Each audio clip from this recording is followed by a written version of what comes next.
بسم اللہ والحمد للہ والصلاة والسلام علی سیدنا و مولانا رسول اللہ وعلی آلہ وصحبہ ومن والاه اما بعد۔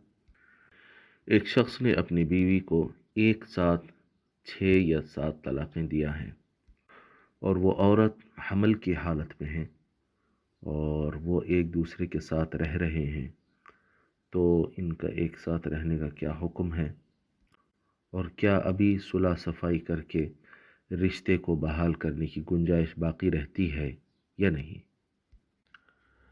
تو جاننا چاہیے کہ 3 یا 3 سے زائد طلاق ایک ہی مجلس میں یا متعدد مجالس میں، یعنی ایک ساتھ یا الگ الگ اوقات میں اگر شوہر دے دے تو نکاح ختم ہو جاتا ہے،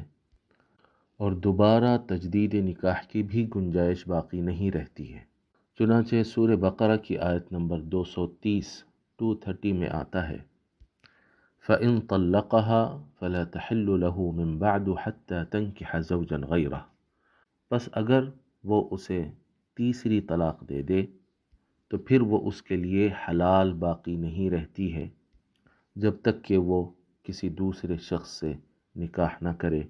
یعنی دوسرے شخص سے نکاح ہو کے پھر اگر وہ طلاق دے دے اپنی مرضی سے تو پھر اس کے بعد وہ اس کے لیے حلال ہو سکتی ہے، ورنہ تو اس سے پہلے کوئی تجدید نکاح کی بھی گنجائش نہیں رہتی ہے۔ اب اس میں حالت حمل میں ہو یعنی پریگننٹ ہو یا نہ ہو، اس سے کوئی فرق نہیں پڑتا ہے، دونوں صورتوں میں تینوں طلاق واقع ہو جاتی ہیں۔ البتہ صرف عدت میں فرق آتا ہے کہ جو حاملہ نہ ہو اس کی عدت 3 ماہواریاں رہتی ہیں، جبکہ حاملہ کی عدت وضع حمل رہتی ہے۔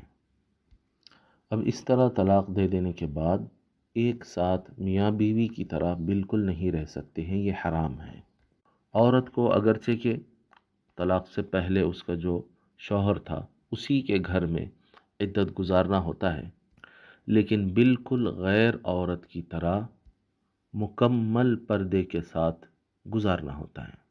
اب اس میں صلح صفائی کی جو بات پوچھی گئی ہے، اب اس میں صلح صفائی کی گنجائش تو نہیں ہے، لیکن یہ غور کیا جا سکتا ہے کہ کیا وہ جب طلاق دے رہا تھا، خاص طور پہ جب وہ 6-7 دفعہ طلاق ایک ساتھ دیا ہے، تو کیا وہ اپنے ہوش حواس میں تھا یا بالکل اس کی عقل غصے کی وجہ سے زائل ہو گئی تھی؟ کیونکہ بہت شدید غصے میں، ایسے غصے میں جس کی وجہ سے آدمی کی عقل زائل ہو جاتی ہے، جس میں آدمی کچھ بھی بڑبڑانے لگتا ہے، پھر اس کی زبان سے جو الفاظ نکل جاتے ہیں اگر غلط نکل جائیں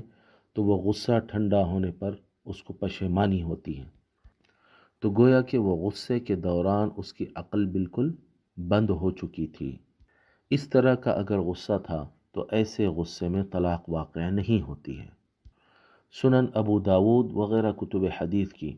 حدیث شریف ہے کہ نبی اکرم صلی اللہ علیہ وآلہ وسلم نے ارشاد فرمایا، لا طلاق ولا عتاق فی اغلاق۔ شدید غصے میں نہ طلاق واقع ہوتی ہے نہ غلام آزاد ہوتا ہے۔ اور اسی طرح رد المحتار میں آتا ہے کہ غصے کی 3 حالتیں ہیں۔ پہلی یہ حالت کہ جس میں آدمی غصے کی ابتدا میں ہو، ایسی کیفیت میں ہو کہ جس میں اس کی عقل زائل نہ ہو اور اسے سارا کچھ سمجھ میں آتا ہو کہ وہ کیا کہہ رہا ہے۔ ایسی حالت میں اگر طلاق دے تو بلا شک طلاق واقع ہو جاتی ہے۔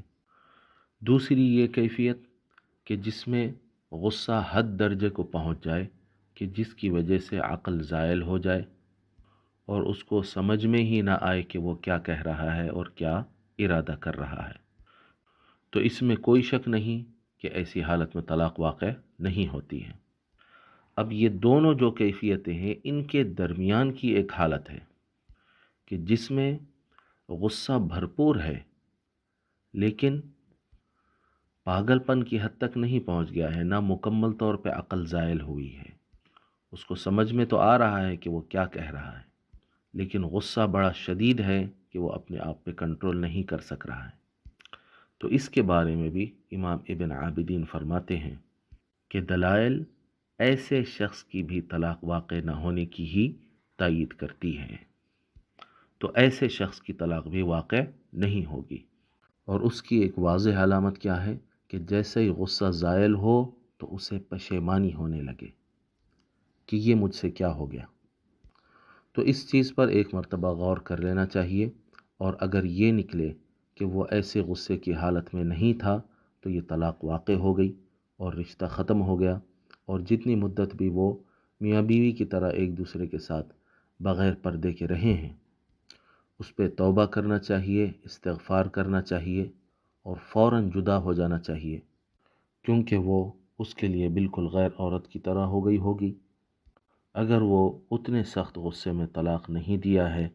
جس میں طلاق واقع نہیں ہوتی ہے۔ واللہ ورسولہ اعلم واحکم۔